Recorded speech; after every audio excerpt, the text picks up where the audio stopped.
The night I met Death, she wore braids and held a hunting knife. I remember the cold steel against my throat, the way moonlight cut through the barn slats like prison bars, the smell of horse sweat and fear, hers, not mine. I had stopped being afraid of dying somewhere between Gettysburg and the empty bottle of whiskey I finished every night. My name is Caleb Morgan, 45 years old, owner of 200 acres of New Mexico dust that nobody wanted except me. Former Union soldier, current disgrace, the coward of Gettysburg, they called me. A lie I had swallowed for 15 years like broken glass. One sound, she whispered, and you die. Her voice cracked at the edges. Exhaustion, pain. I had heard that voice before, in field hospitals, in trenches, in the mouths of men who had nothing left but the weapon in their hands. I didn't move, didn't reach for the Colt on my hip. Instead, I spoke low and steady, the way you talk to a wounded animal. If you wanted me dead, you would have done it already. Silence. The knife trembled against my skin. I'm going to put my gun down, I said. What happens next is your choice. I unbuckled my holster, let it drop to the hay-covered floor. The sound was louder than thunder in that quiet barn. Behind me, I heard her breath catch. Surprise, maybe, or confusion. Most men didn't disarm themselves for a stranger holding steel to their throat. But I wasn't most men, and she wasn't just a stranger. When she finally lowered the knife, I turned to face her. Apache, late 20s. Black hair matted with dust and dried blood. A bullet wound on her left shoulder, still seeping through a crude bandage. Her eyes were dark pools of exhaustion, but beneath that, fire. The kind that doesn't go out even when everything else burns away. You're hurt, I said. I'll survive. Not with that wound, you won't. Bullet's still working its way through. Needs cleaning. She studied me the way a hawk studies a snake, calculating whether to flee or strike. Why would you help me? Because I've got whiskey, needle, and thread. And because whoever did this to you, I paused, pointing at her shoulder, they're going to come looking. I'd rather know why before they get here. Her name was Ayanna. She told me that much while I poured whiskey over her wound and watched her bite down on a leather strap without screaming. Tough. Tougher than most men I'd served with. Apache women, I'd learned over the years, were raised to fight through pain before they learned to walk. It was survival, not choice. The bullet had gone clean through, a 44-40 Winchester round. I knew that caliber, knew it like I knew the scar on my own chest. But it wasn't just the caliber that made my blood run cold. It was the brass casing I found caught in her shirt collar. Someone had filed a small notch into the rim, a signature mark. I had seen that same mark on the bullet they dug out of Sergeant Miller's chest 15 years ago. Only one man in the world marked his ammunition that way. The man who shot you, I said, threading the needle, he have a scar? Crescent-shaped, left cheek? Ayanna's eyes snapped to mine. How do you know that? I didn't answer, just pulled the thread through her flesh with steady hands, while my heart hammered against my ribs like a war drum. Silas Croft. The name tasted like ash in my mouth. 15 years I had carried it. 15 years of whiskey and silence and rage with nowhere to go. And now, here in my barn, bleeding onto my hay, the first real lead I'd had since the day that bastard destroyed my life. Ayanna told me her story in fragments. A husband named Samuel, Apache scout, good man, killed 3 months ago. A merchant named James Whitmore, who tried to help her escape, then wound up dead himself. And now a bounty on her head, $500, murder charge. All lies, she said, all pointing back to one man, Silas Croft. I believed her, not because I'm trusting, I'm not, but because I knew what Silas was capable of. I had watched him murder our sergeant at Gettysburg, watched him stuff the regiment's payroll into his saddlebags while the blood was still warm. And when the military police came looking, it was my name he gave them. My reputation he burned to the ground. Coward, deserter, thief. I was none of those things.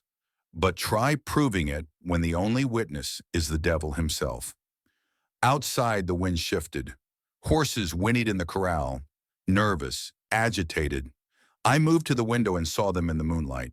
6 riders coming fast from the southern ridge, torches in their hands, rifles across their saddles. "They found me," Ayanna said, reaching for her knife. "They found us both." I picked up my gun belt, strapped it on, checked the cylinder of my Colt. 6 rounds. "You can run if you want. Might make it to the river before dawn." "And you?" I looked at her, this wounded stranger who had brought my past crashing back like a flash flood. "I've been waiting 15 years to kill that man." "I'm not running anywhere." Ayanna held my gaze for a long moment. Then she picked up the Winchester leaning against the wall and chambered around. The motion pulled at her wounded shoulder. She winced but didn't stop. "Then we fight together." Silas Croft rode onto my property like he owned it. Always did have that swagger, the kind that comes from knowing you've gotten away with murder more than once. 6 men flanked him, professional guns. The one on his right had a bandaged hand. Dutch, his second in command. Fastest draw in the territory, they said. We'd see about that. I stepped onto the porch, hand resting easy near my holster. "Private property, Croft. State your business or get off my land." Silas pulled his horse up 20 feet from the steps. That scar caught the torchlight, a crescent moon carved into his cheek. Some Apache warrior had given him that years ago. Hadn't killed him, though. Should have. "Well, well," his voice was oil on water. "Caleb Morgan, the coward of Gettysburg. You and I both know who the real coward was that night, Silas." His smile didn't reach his eyes. "Still sore about Sergeant Miller?" "Man was weak. Questioned my orders one too many times. He questioned why you were stealing from your own men. That's not weakness. That's integrity. Something you wouldn't recognize if it shot you between the eyes." The men behind Silas shifted in their saddles. Hands moved toward iron. I counted them in my head. 6 guns plus Silas. 7 total. Bad odds. But I'd had worse at Gettysburg. At least tonight I knew who the enemy was. "I'm not here for ancient history," Silas said. "I'm here for the woman. Apache, murderer. $500 bounty. Word is she came this direction. Word is wrong." "Is it?" He leaned forward in his saddle. "Because I've got a blood trail that says otherwise. Leads right to your barn, Morgan. You always were soft, taking in strays, believing sob stories." He spat into the dirt. "That weakness got Miller killed. Now it's going to get you killed too." Behind me, inside the house, I knew Ayanna was watching through the window. Winchester ready. Good woman in a fight. I'd learned that much in the past hour. "First man who steps on my porch," I said quietly, "dies." Dutch laughed, started to swing down from his horse. His hand moved toward his holster. Fast, confident, the motion of a man who had killed before and expected to kill again. I drew faster. The Colt barked once, a clean shot that took Dutch through the gun hand. He screamed, dropped his rifle, clutched the ruined mess of fingers and bone. His horse reared, nearly throwing him. Blood sprayed across the dirt in a dark arc. The other men went for their weapons, but I already had my sights on Silas. "Next one goes through your skull," I said. "Your choice." For a long moment, nobody moved. The only sounds were Dutch's whimpering and the stamping of nervous horses. Then Silas raised his hand, signaling his men to hold. His eyes never left mine. Cold, calculating, full of promises. "This isn't over, Morgan." He wheeled his horse around. "I'll burn this place to the ground, with both of you in it, just like I burned that farmhouse in Virginia. Remember that? The one with the family inside? My jaw tightened. I remembered. A Union sympathizer's home. Silas had set the fire himself and blamed it on Confederate raiders. 3 children died in that blaze.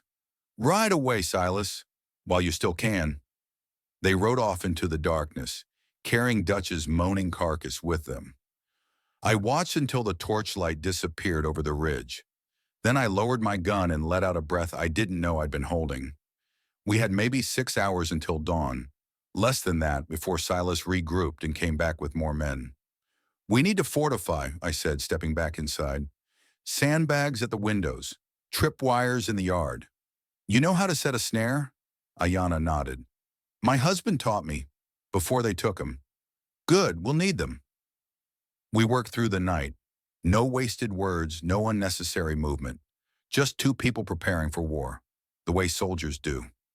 She was good, efficient, smart, didn't need to be told twice. The wound in her shoulder slowed her down, but she never complained. Every time she lifted something heavy, I saw the pain flash across her face. Every time she pushed through it. By the time the first gray light touched the horizon, the ranch had become a fortress. They'll come at night, I said, checking my ammunition. 30 rounds for the Colt, 50 for the Winchester. Not enough. Never enough. Silas likes the dark, makes him feel powerful, hides the coward underneath. You know him well. Better than I'd like. I paused, weighing how much to tell her, but she had a right to know who she was fighting beside. We served together. Union Army, 1863. He murdered our sergeant for the regiment's payroll. Framed me for it. I've spent 15 years living with that lie. 15 years of whiskey and nightmares and watching my back. Ayanna was quiet for a moment. Then, my husband knew something about Silas. A secret worth killing for. A gold mine hidden in the mountains. Samuel was hired to guide him there. And when Silas found it, he killed everyone who knew the location. Samuel, the merchant, Whitmore, probably others I don't know about. Her voice hardened like desert rock. He took everything from me, everything I had, everything I was. I understood that feeling, the weight of it, the way it hollowed you out until revenge was the only thing left to fill the empty space. I had lived with that hollow for 15 years. Then we have the same enemy, I said, and tonight we end this. They came at midnight. No torches this time, just shadows moving through the darkness. Trying to flank the house from 3 sides. Smart, professional. But we were ready. The first man hit a tripwire and went down screaming, ankles shattered by the bear trap I'd buried in the dirt. The sound was ugly, bone and metal and agony mixed together. The second caught a Winchester round through the chest. Ayanna's shot, clean and precise from the upstairs window. I took 2 more from the front window, firing through sandbags at muzzle flashes in the dark. Bodies dropped, horses scattered. Somewhere in the chaos, I heard Silas shouting orders, his voice sharp with fury. Flank left! Get around back! I moved to cover the back door. That's when I heard glass shatter upstairs. Ayanna's position. Morgan! Her voice cut through the gunfire. 2 coming through the roof! I ran for the stairs, but more shots from out front pinned me down. Bullets tore through the wooden walls, splintering the frames. I heard struggling above, bodies hitting the floor, furniture crashing, then silence. 2 more shots, then nothing. Ayanna! I'm fine. Her voice was strained but steady. They're not. That woman was something else. Then everything went wrong. I moved to the back door, checking for more flankers. Didn't see Dutch until it was too late. He came out of the shadows with a pistol in his good hand, the one I hadn't shot, and a grin that said he was going to enjoy this. My Colt clicked empty. End of the line, Morgan. Dutch's face was pale with pain and blood loss, but his aim was steady. Silas said I could take my time with you. Make it hurt. The rifle crack came from above.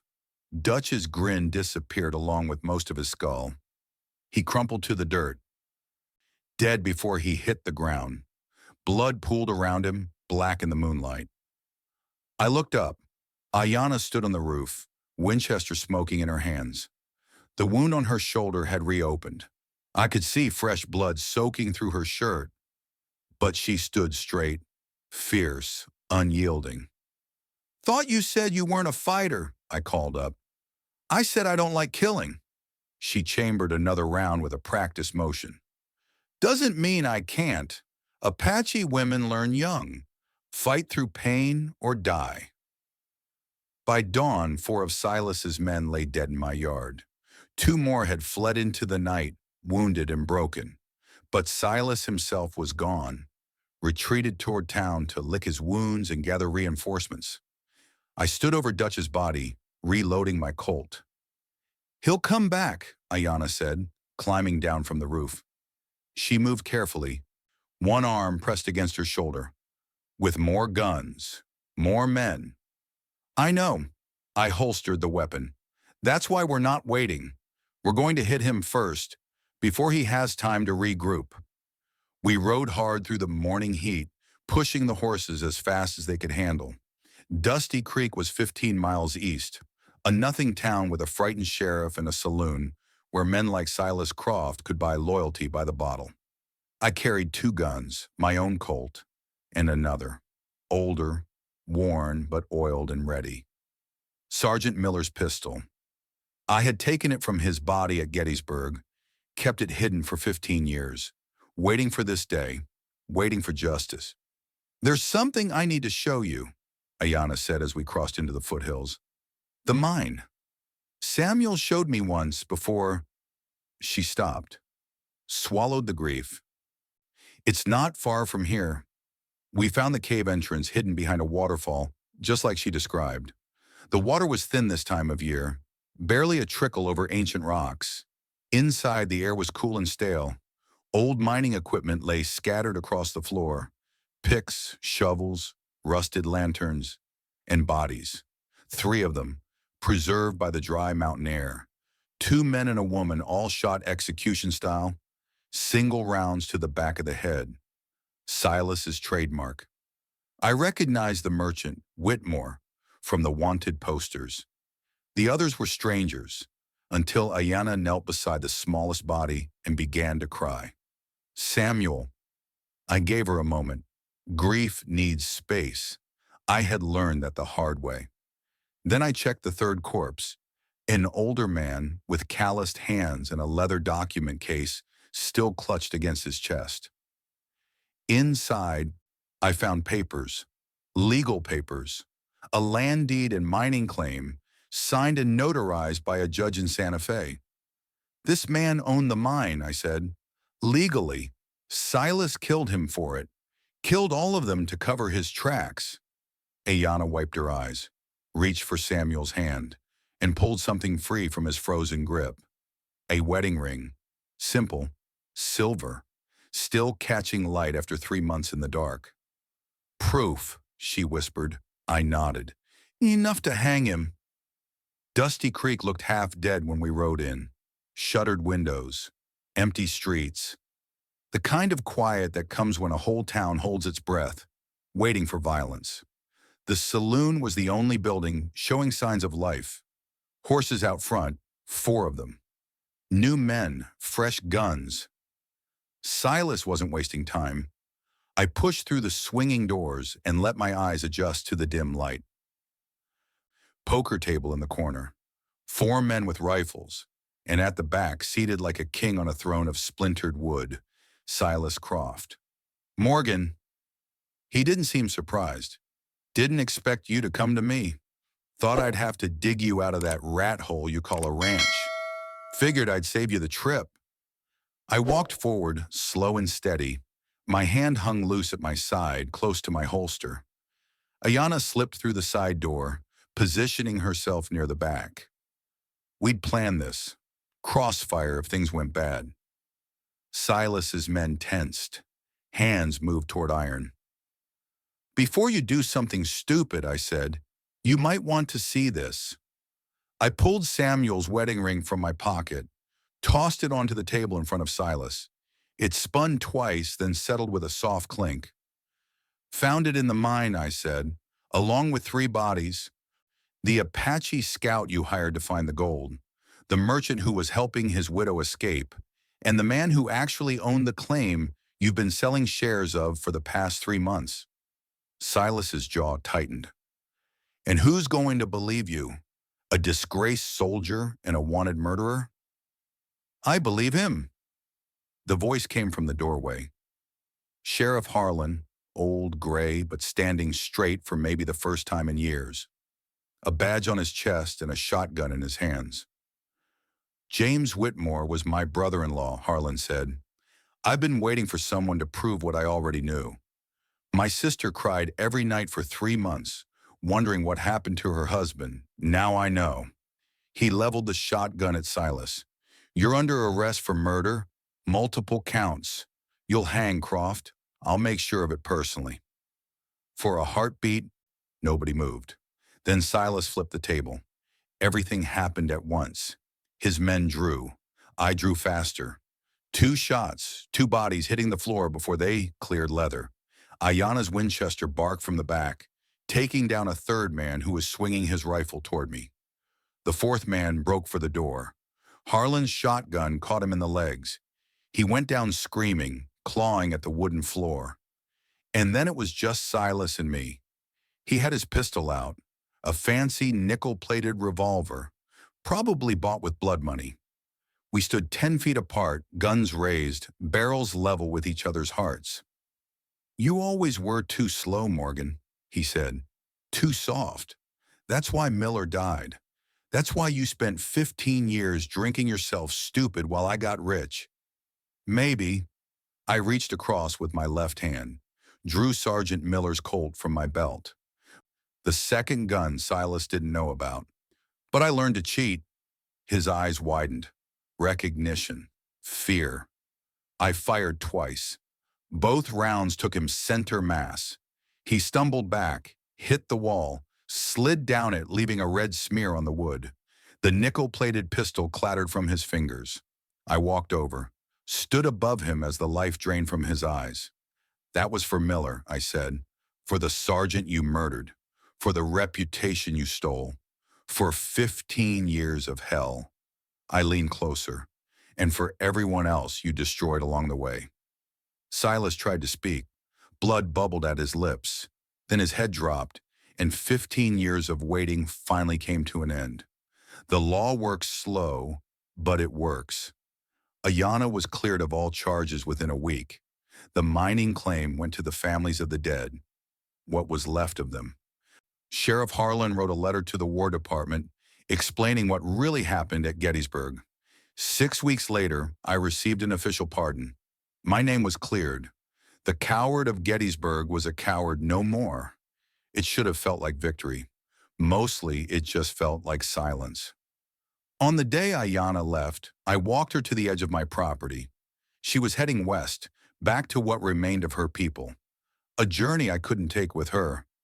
You saved my life, she said. I owe you a debt. I shook my head. No debt, just justice. Long overdue. She studied me for a moment, the same hawk and snake look from that first night in the barn. But something had changed in her eyes. The fear was gone.